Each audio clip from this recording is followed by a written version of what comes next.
윤석열 정부의 인사 스타일과는 전혀 다른 파격 그 자체였습니다.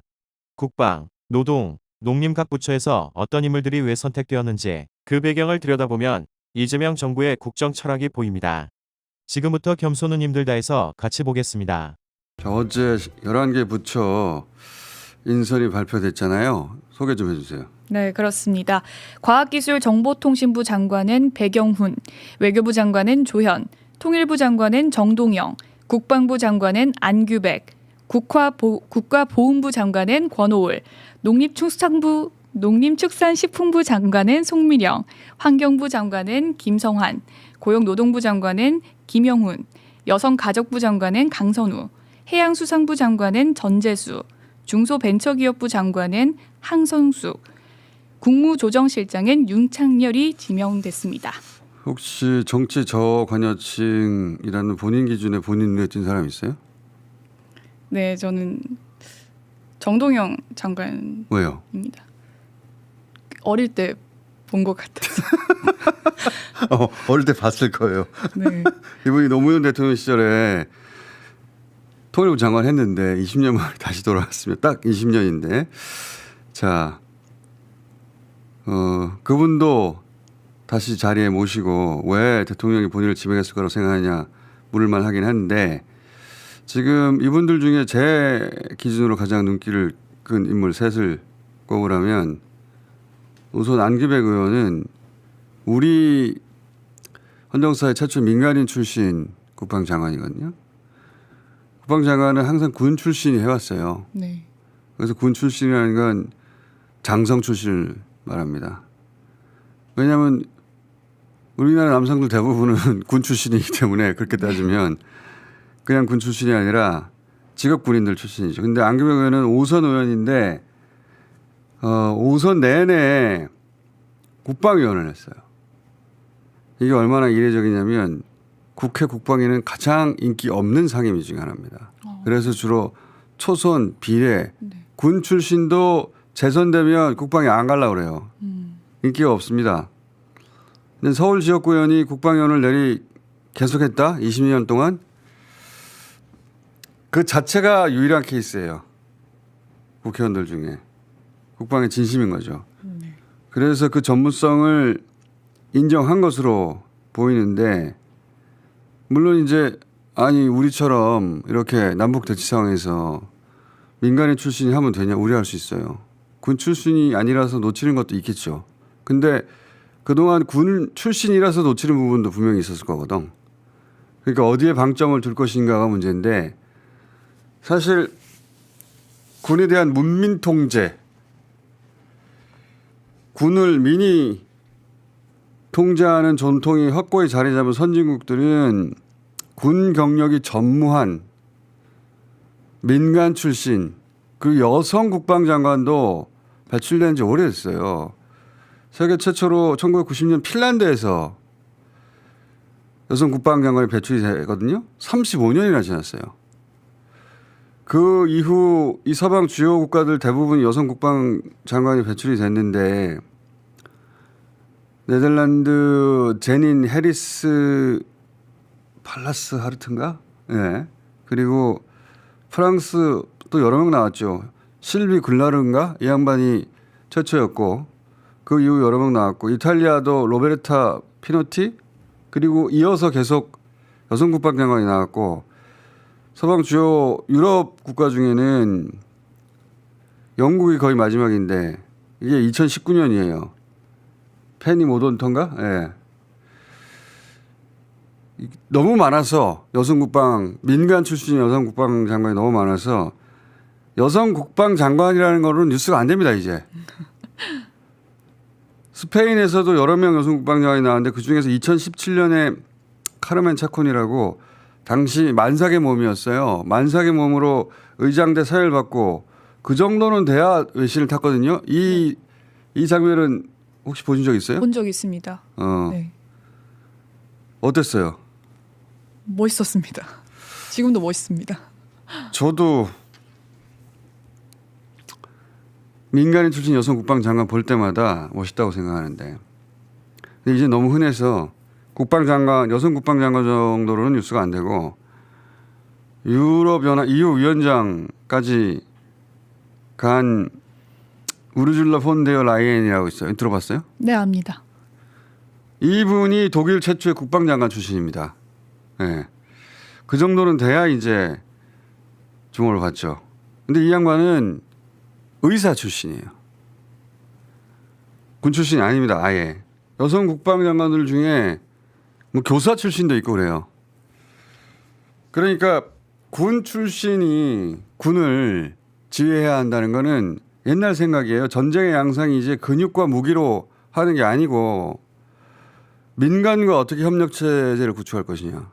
그리고 국제적으로는 어떻게 공조 체제를 유지할 것이냐, 구축할 것이냐. 다양한 이해관계를 조정해서 얼마나 그런 시스템을 잘 갖추고 효과적으로 소통하느냐가 승패를 좌우하는 시대가 됐기 때문에 여성 소통 능력이 더 중시되는 거예요. 서방에서 이 군사적으로 가장 보수적인 게 미국이거든요. 미국은 그럴 만도 하죠. 미국은 세계 2차 대전 이래로 전쟁을 멈춘 적이 없어요, 사실상. 세계 어디에선가 항상 국지전에 발을 걸치고 있거나 아니면 대규모 전쟁을 자기들이 직접 일으킨 적도 여러 번이고. 네. 그리고 전 세계 미군 기지를 운영하고 있잖아요. 우리나라도 3만 명 있습니다. 항상 전쟁 중이에요, 미국은. 예. 미국에서 근데 바이든 때 이제 첫 여성 국방장관 나온다고 한참 설레발 떨었는데 결국은 이제 최초의 흑인 국방장관 배출하고 끝났는데 오이드 로스틴하고 대신 미국은 국방부가 발족한 이래로 조지 마샬이던가 한 사람 제외하고는 다 민간 출신입니다. 미국이 전부 다 뭐 별 5개짜리 원수 출신이 국방장관 했을 것 같은데 아니에요. 민간 출신이에요. 여기서 민간 출신이라는 건 우리처럼 군에서 근무 경력이 있다 하더라도 네. 우리는 다 있잖아. 근데 이제 소위나 중위 이런 출신들 그러니까 직업 군인이 아니라 평생 군에서 인생을 보낸 장성 출신이 아니라 군에서 근무를 했다 하더라도 적어도 군을 떠난 지 7년 이상 되고 민간 영역에서 일한 경력이 있어야 자격 조건이 주어졌어요. 아예 군 경력 없는 국방장관도 미국에서 여러 명 나왔어요. 세계 최강 군대라는 미국 국방장관이 그런데 우리나라에서 군 복무하고 국회 국방위원 20년 한 안규백 의원이 왜 국방장관을 못합니까? 당연히 할 수 있죠. 보수 매체에서는 우려하던데. 자, 그리고 두 번째 눈이 가는 인사는 고용노동부 장관 후보자로 지명된 김영훈 후보. 이분 이력이 어떻게 됩니까? 네, 92년 철도청에 입사해서 철도 기관사로 일하다가 노조 활동을 했고요. 전 민주노총 위원장을 역임했으며 현재는 다시 기관사로 일을 하고 있습니다. 첫 번째 민주노총 위원장 출신 장관이고 더더욱 상징적인 건 첫 번째 현재 기관사 출신이에요. 네, 이분 후보 지명된 순간에 새마을열차 운행하고 있었다는 거잖아요. 맞습니다. 새마을열차 운영하고 있었다고. 이분은 저희가 직접 모셔서 네. 이야기 좀 들어보고 싶은데 나오실지 모르겠네. 세 번째 농림식품부 송미령 장관. 이분 윤석열 내각이거든요. 이분이 언제 임명됐죠? 네, 23년 12월 윤석열 정부 때 임명됐습니다. 유임시킨 이유가 물론 뭐 여성 장관이라는 점도 고려됐을 것이고 또 여러 가지 안배가 있을 테지만 그런 안배는 통상적인 것이고 그런 이유만으로 유임까지 못 갑니다. 왜냐하면 그런 조건의 인사는 쉽게 찾을 수 있거든요. 그것만 가지고는. 네. 저는 이 인사가 이재명 대통령 스타일 가장 잘 들어야 인사라고 보는데 이재명 대통령 첫 국무회의를 그때 몇 시간 했죠? 김밥 먹으면서 4시간 했습니다. 4시간 그렇지. 네. 그렇게 장시간 부처 장관들 상대로 구체적으로 국정에 대해서 물었다고 하거든요. 보도된 데 따르면. 네.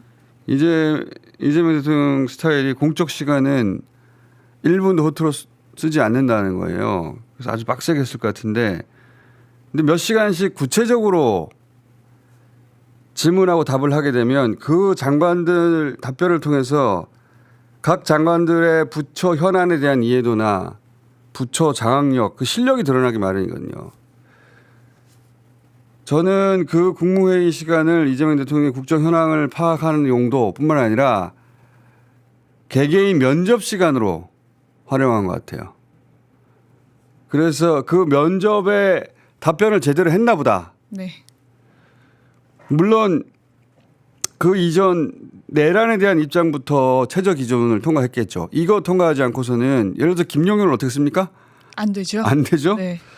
송민영 장관은 그 점에 있어서는 그 기준을 통과했을 게 분명한 것이 계엄 당일날 대통령실에 불려가서 회의 참석한 국무위원들 중에 가장 먼저 사과하고 그 내란에 대한 입장을 구체적으로 밝힌 분이 이분이 일주일 후에 내란 일주일 후에 대정부 질의가 있었거든요. 그 영상 있으면 잠깐 봅시다. 네. 그 회의실에 대통령이 몇 분 동안 있었습니까? 제 기억으로는 2, 3분 정도인데 그 자리에 계신 분들이 발표가 이루어지는 것도 사실은 그 자리에 회의에 있는 국무위원들은 사실 몰랐습니다. 잠시 들어오셨다가 나가셨습니다. 나가셨고 앉아 계신 분들이 당황해하면서 어디 가신 거냐 이런 상황에서 누군가가 휴대전화로 틀었습니다. 근데 육성이 흘러나온 겁니다. 의원님 말씀하신 대로 바짓가랑이라도 붙잡고 몸으로라도 막을 수 있는 그런 상황이 안 됐습니다. 그래서 정말 죄송합니다. 12월 3일에 대한민국에는 국무회의도 국무위원도 없었군요. 저는 국무회의라고 보기는 어렵다고 생각합니다. 기준을 통과했다고 다 쓰는 건 아니고 제 생각에는 그 첫 번째 국무회의 그리고 국무회의 한 번 더 있었는데 그때 면접을 본 것 같고 그리고 그때 업무 장악력이나 이해도나 이런 게 확인이 된 것 같아요. 첫 국무회의 때부터 제가 명비어천가 부르면서 이재명 대통령 스타일은 당신이 공무원이면 일을 제대로 한다면 개개인 정치 성향을 따지지 않고 쓰겠다는 그런 태도라고 여러 번 말씀드렸는데 이런 인사가 그런 스타일을 드러낸 사례죠. 예. 얼마나 파격적이냐. 우리 정치사에서 정권 교체 때 이전 정부 장관을 유임한 첫 사례입니다. 첫 번째예요.